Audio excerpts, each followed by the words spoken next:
Anak perempuan kepada pelakon Nadia Kesumawati memanjatkan rasa syukur selepas selesai solat jenazah pada Isnin. Tulisnya di thread, seramai lebih 500 jemaah menyempurnakan solat jenazah bersama-sama mereka sekeluarga.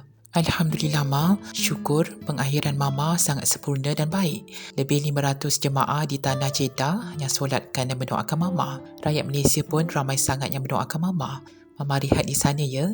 InsyaAllah dengan doa-doa orang ramai dan amal kebaikan Mama di dunia, jadi saham Mama di akhirat. InsyaAllah. Alhamdulillah, syukur sangat-sangat.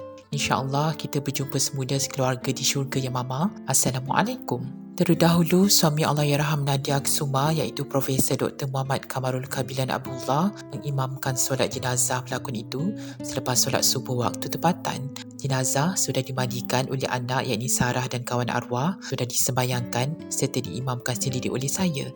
Alhamdulillah. Alhamdulillah, jenazah akan dikebumikan selepas subuh waktu Jeddah pada jam 5.44 pagi, iaitu 10.44 pagi waktu tempatan.